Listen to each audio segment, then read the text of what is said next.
بسم اللہ الرحمن الرحیم۔ محترم ناظرین، السلام علیکم۔ ایک صحابی کو رسول خدا صلی اللہ علیہ وآلہ وسلم کی دعوت کا اشتیاق ہوا۔ اس نے اپنی بیوی سے کہا، میں رسول خدا صلی اللہ علیہ وآلہ وسلم کو اپنے گھر دعوت دینا چاہتا ہوں، یہ ہمارے لیے بڑی سعادت ہے۔ بیوی نے کہا، ضرور دعوت دیں۔ صحابی نے چھری اٹھائی اور ایک بھیڑ ذبح کی۔ بیوی کھانا پکانے میں مشغول ہو گئی اور صحابی حضرت صلی اللہ علیہ وآلہ وسلم کو لینے کے لیے مسجد نبوی کی طرف چلے گئے۔ صحابی کے دو چھوٹے چھوٹے بیٹے تھے۔ ایک بیٹے نے باپ کو بھیڑ ذبح کرتے ہوئے دیکھا تھا۔ باپ کے جانے کے بعد اس نے اپنے چھوٹے بھائی سے کہا، کاش تو ہوتا تو دیکھتا کہ ابو نے بھیڑ کیسے ذبح کی تھی، کیا میں تجھے بتاؤں؟ چھوٹے بھائی نے جواب دیا، ہاں ہاں ضرور دکھاؤ۔ بڑے بھائی نے چھری اٹھائی اور چھوٹے بھائی کی گردن پر چلا دی اور اس کی گردن کاٹ دی۔ جب بچے کی چیخیں ماں کے کانوں میں پڑیں تو اس نے بیٹے کو ڈانٹ کر کہا، تو نے کیا کر دیا؟ بڑا بیٹا ماں کی مار سے بچنے کے لیے چھت پر دوڑا اور چھت سے گر کر مر گیا۔ جب ماں نے دونوں بچوں کی لاشیں دیکھیں تو منہ پیٹ کر رہ گئی، مگر اس نے اتنے بڑے صدمہ کے باوجود حضرت صلی اللہ علیہ وآلہ وسلم کا کھانا پکانے میں کوئی کوتاہی نہ کی۔ اس نے بچوں کی لاشیں اٹھائیں، دوسرے کمرے میں انہیں رکھ کر ان پر کپڑا ڈال دیا۔ کچھ دیر بعد اس کا شوہر حبیب خدا کو اپنے ساتھ لے کر آیا۔ آپ ایک کمرے میں بیٹھے۔ بیوی نے اپنے شوہر کو بلا کر سارا ماجرا سنایا اور اس سے کہا کہ دل پر قابو رکھنا اور نبی اکرم کی دعوت میں کوئی خلل نہ واقع ہونے دینا۔ صحابی نے حضرت صلی اللہ علیہ وآلہ وسلم کی خدمت میں کھانا پیش کیا۔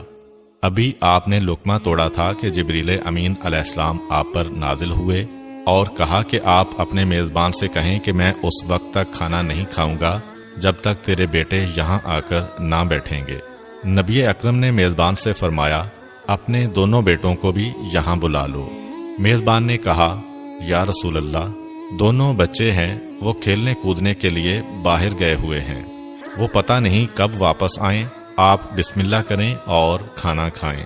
نبی اکرم صلی اللہ علیہ وآلہ وسلم نے فرمایا، یہ ناممکن ہے کیونکہ یہ اللہ کا حکم ہے۔ صحابی نے عرض کیا، یا رسول اللہ، میرے بیٹے مر چکے ہیں۔ حضرت نے فرمایا، ان کے جنازے یہاں لے آؤ۔ صحابی اٹھا اور دونوں بیٹوں کے جنازے لے آیا۔ نبی اکرم صلی اللہ علیہ وآلہ وسلم نے دعا پڑھی اور خدا سے ان کی زندگی کی درخواست کی۔ اللہ نے آپ کی دعا قبول کی اور بچے زندہ ہو گئے اور اٹھ بیٹھے۔ آپ نے انہیں دسترخوان پر اپنے ساتھ بٹھایا۔ بچوں نے حضرت صلی اللہ علیہ وآلہ وسلم اور اپنے والد کے ساتھ مل کر کھانا کھایا۔ بعض علماء نے حضرت صلی اللہ علیہ وآلہ وسلم کے معجزات کی تعداد 4000 بیان کی ہے۔ ان میں سے کچھ معجزات غزوات کے وقت بھی ظہور پذیر ہوئے۔ مثلا جنگ کے دوران اگر کسی مسلمان فوجی کا کوئی عضو کٹ جاتا تو وہ حضرت صلی اللہ علیہ وآلہ وسلم کے پاس آتا، آپ اس کے کٹے ہوئے حصہ کو باقی حصہ کے ساتھ ملا کر لعاب دہن لگاتے تو وہ فوراً جڑ جاتا تھا اور زخم کا نشان تک بھی وہاں دکھائی نہیں دیتا تھا۔ جنگ بدر میں معاذ بن جبل رضی اللہ تعالی عنہ نے ابو جہل سے جنگ کی۔ ابو جہل نے معاذ رضی اللہ تعالی عنہ کے پاؤں پر تلوار ماری جس سے ان کا پاؤں کٹ گیا۔ صحابہ کرام انہیں میدان جنگ سے زخمی حالت میں اٹھا کر حضرت کے پاس لے آئے۔ اس وقت وہ درد کی شدت سے کراہ رہے تھے۔ حضرت نے ان کے پاؤں کا جھولتا ہوا حصہ دوسرے حصہ کے ساتھ ملایا اور لعاب دہن لگا کر اوپر پٹی باندھ دی۔ کچھ دیر بعد صحابہ نے ان کی پٹی کھولی تو ان کا پاؤں بالکل ٹھیک تھا اور اس زخم کا نشان تک دکھائی نہیں دیتا تھا۔ جنگ خیبر کے قلعوں کو فتح کرنا مسلمانوں کے لیے چیلنج بن چکا تھا۔ مسلمان جب بھی حملہ کرتے تو یہودی سخت مقابلہ کرتے اور اسلامی لشکر ناکام ہو کر واپس آ جاتا۔ ایک قلعہ کے پہلوان کا نام مرحب تھا۔ وہ بڑا طاقتور پہلوان تھا۔ جب وہ مسلمانوں کے مقابلہ پر آتا تو مسلمان اس کے سامنے ٹھہر نہ پاتے تھے۔ رسول خدا صلی اللہ علیہ وآلہ وسلم نے اعلان کیا، کل میں علم اس مرد کو دوں گا جو خدا اور اس کے رسول کا محب ہوگا اور خدا اور اس کے رسول کا محبوب ہوگا۔ وہ جم کر حملہ کرنے والا ہوگا، بھاگنے والا نہ ہوگا۔ اللہ اس کے ہاتھوں پر اپنی مدد نازل کرے گا۔ صبح ہوئی تو آپ صلی اللہ علیہ وآلہ وسلم نے فرمایا، علی کہاں ہیں؟ صحابہ نے عرض کی، ان کی آنکھوں میں درد ہے اور وہ آرام کر رہے ہیں۔ آپ نے فرمایا، انہیں یہاں لاؤ۔ حضرت علی علیہ السلام کو حضرت صلی اللہ علیہ وآلہ وسلم کی خدمت میں لایا گیا۔ آپ نے اپنی انگلی سے تھوڑا سا لعاب دہن ان کی آنکھوں پر لگایا تو وہ فوراً تندرست ہو گئے اور یہودیوں سے جنگ کے لیے اٹھ کھڑے ہوئے۔ امیر المومنین نے جنگ کا نقشہ ہی بدل دیا۔ آپ نے یہودی لشکر کو تہس نہس کر دیا اور ان کے قلعہ کے مضبوط دروازے کو اکھیڑ ڈالا اور ان کے قلعے پر قبضہ کر لیا۔ حضرت علی علیہ السلام کا اپنا بیان ہے کہ اس کے بعد پوری زندگی میری آنکھیں کبھی خراب نہیں ہوئیں، اور آخر میں حضرت صلی اللہ علیہ وآلہ وسلم کی تواضع کے چند واقعات بیان کرتے ہیں۔ ایک دفعہ کا واقعہ ہے کہ رسول اکرم صلی اللہ علیہ وآلہ وسلم اپنے چند اصحاب کے ساتھ سفر پر نکلے۔ راستے میں ایک جگہ انہوں نے پڑاؤ کیا۔ ان کے پاس کھانے کے لیے ایک بکری تھی۔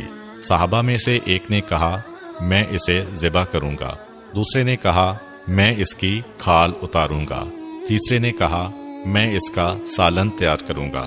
نبی اکرم صلی اللہ علیہ وآلہ وسلم نے فرمایا، میں لکڑیاں اکٹھی کروں گا اور آگ جلاؤں گا۔ صحابہ نے عرض کیا، یا رسول اللہ، آپ ہرگز تکلیف نہ کریں، ہم خود ایندھن جمع کریں گے اور آگ جلائیں گے، آپ آرام سے بیٹھے رہیں اور تمام کام ہم پر چھوڑ دیں۔ نبی اکرم نے فرمایا، میں تم پر اپنے لیے کوئی برتری اور فوقیت پیدا نہیں کرنا چاہتا، اور میں کسی پر بوجھ بننا پسند نہیں کرتا۔ اللہ کو وہ بندہ ناپسند ہے جو دوسروں پر بوجھ بنا ہوا ہو۔ اہل مدینہ کی عادت تھی کہ وہ روزانہ نماز فجر کے بعد اپنے برتنوں میں پانی بھر کر حضرت صلی اللہ علیہ وآلہ وسلم کے پاس لاتے تھے۔ آپ اس میں اپنا ہاتھ ڈبوتے تھے۔ صحابہ اس پانی کو متبرک سمجھ کر اپنے گھروں میں لے جاتے تھے۔ جب شدید سردی ہوتی تھی اور پانی برف کی طرح سے ٹھنڈا ہوتا تھا، اس وقت بھی لوگ پانی بھر کر آپ کے پاس آتے تھے، لیکن آپ نے کبھی کسی کو یہ کہہ کر واپس نہیں کیا تھا کہ پانی بڑا ٹھنڈا ہے، لہذا تم اپنا برتن واپس لے جاؤ۔ ایک مرتبہ کا ذکر ہے کہ نبی اکرم صلی اللہ علیہ وآلہ وسلم اور حذیفہ یمانی مدینہ سے باہر گئے اور انہوں نے نہانے کا ارادہ کیا۔ جناب حذیفہ نے ایک کپڑا تان کر نبی اکرم صلی اللہ علیہ وآلہ وسلم کے لیے پردہ بنایا اور اس پردہ کی اوٹ میں حضرت نے غسل کیا۔ جب آپ غسل کر چکے تو آپ نے وہی کپڑا پکڑا اور اسے تان کر فرمایا، حذیفہ، اب تم نہاؤ، میں تمہارے لیے پردہ بناؤں گا۔ حضرت حذیفہ نے بہت سی معذرت کی اور کہا، آپ پر میرے والدین قربان جائیں، آپ زحمت نہ کریں، لیکن ان کی معذرت کے باوجود پیغمبر اکرم صلی اللہ علیہ وآلہ وسلم نے اپنے رفیق سفر کی خدمت پر اصرار کرتے ہوئے فرمایا، جب دو شخص رفیق سفر ہوں تو ان میں سے اللہ کو وہ شخص زیادہ پیارا ہوتا ہے جو اپنے ساتھی سے زیادہ محبت کرتا ہے اور اس کی خدمت کرتا ہے۔ روایات میں مذکور ہے کہ ایک کنیز نے رسول خدا صلی اللہ علیہ وآلہ وسلم سے عرض کیا کہ میرا مالک مجھ سے بدسلوکی سے پیش آتا ہے، لہٰذا آپ میرے ساتھ چلیں اور اس سے کہیں کہ وہ مجھ سے بدسلوکی کا رویہ نہ رکھے۔ آپ نے کنیز کو ساتھ لیا اور اس کے مالک کے دروازے پر گئے۔ جب اس نے اپنی کنیز پر نبی اللہ کا یہ لطف و کرم دیکھا کہ وہ اس کی سفارش کر رہے ہیں تو اس کنیز کو راہ خدا میں آزاد کر دیا۔ حضرت علی علیہ السلام کا بیان ہے کہ رسول اکرم صلی اللہ علیہ وآلہ وسلم نے فرمایا، جو بھی مسلمان جماعت کی خدمت کرے تو جماعت میں جتنے افراد ہوں گے ان کی تعداد کے برابر اللہ تعالیٰ اسے جنت میں خادم عطا کرے گا۔ امید کرتا ہوں کہ آپ کو آج کی ویڈیو اچھی لگی ہوگی۔ اگر آپ کو ہماری ویڈیو اچھی لگی ہے تو ویڈیو کو لائک کریں اور مزید اس طرح کی ویڈیوز دیکھنے کے لیے ہمارا چینل سبسکرائب کر لیں۔ ملتے ہیں نیکسٹ ویڈیو میں، اجازت دیجیے، اللہ حافظ۔